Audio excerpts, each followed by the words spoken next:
Bonjour à tous, pas besoin de le présenter, Squeezie est l'un de ceux qui règnent sur la plateforme française de YouTube avec presque 7,7 millions d'abonnés à l'heure où je fais cette vidéo. Mais ce que ses fans ne savent pas, c'est sa mise en examen en tant que témoin clé dans une affaire de trafic de drogue. L'histoire n'est pas récente, elle date d'octobre 2016 et a récemment été révélée par le journal Le Canard Enchaîné. Remontons aux faits. Le 17 août 2016, Squeezie, de son vrai nom Lucas Auchard, publie sur sa chaîne une vidéo particulière qui prend la forme d'un vlog et dans laquelle il annonce partir retrouver son frère dans un pays très particulier. Qu'est-ce qu'on fait dans un aéroport aujourd'hui? On va aller en Colombie. Si vous ne le savez pas, la Colombie est réputée pour être une plaque tournante du trafic de drogue à l'échelle mondiale, avec des narcotrafiquants parmi les plus réputés. Les motivations de Squeezie sont alors bien claires, faire une surprise à son frère Florent.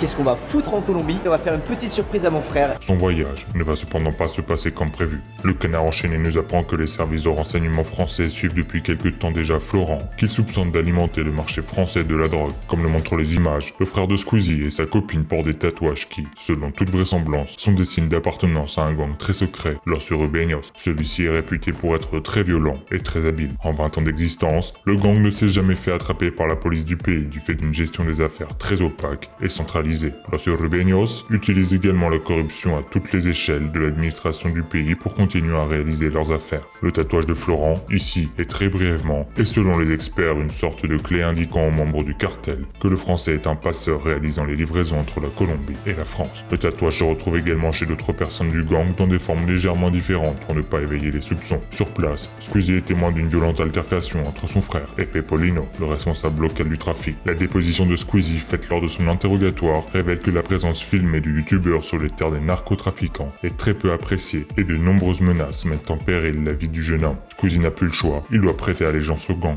Le moyen le plus rapide est alors de se faire tatouer un message unique et significatif. Pada! Un crabe avec un chapeau. Si Squeezie prétend dans la vidéo que l'idée d'un crabe est un symbole fort entre son frère et lui remontant à leur enfance, en fait, il n'en est rien. Le crabe est depuis de nombreuses années une représentation évidente du trafic de drogue et a été rendu célèbre par l'album de Tintin, Le Crabe, aux pinces d'or. Dans cet album, Tintin enquête sur une mystérieuse organisation qui fait passer de la drogue par le biais de boîtes de crabes. L'idée ne vous rappelle rien? Plus étonnant encore, c'est dans cet album que Tintin rencontre pour la première fois le capitaine Haddock, plus âgé que lui, et surtout, malgré lui, à l'origine du passage de la drogue vers l'Europe. Là non plus, ça ne vous rappelle rien. Le tatouage a eu pour effet immédiat de calmer les membres du gang et a permis à Squeezie d'éviter toute complication violente. Squeezie a très mal vécu cette péripétie et a souhaité écourter son séjour afin de rapidement retourner en France. C'est quelques mois plus tard que la police le convoque à l'abri des regards afin qu'il justifie son voyage en Colombie, la terre des marchands de drogue et surtout les interactions qu'il a eues avec son frère, surveillé depuis longtemps et soupçonné de trafic à l'échelle mondiale.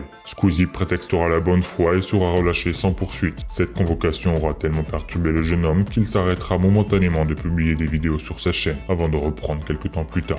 Alors, Squeezie est-il réellement innocent comme il le prétend? Ignorait-il vraiment les agissements de son frère? Seuls les principaux intéressés le savent. En tout cas, pour la justice française, Squeezie est blanc comme...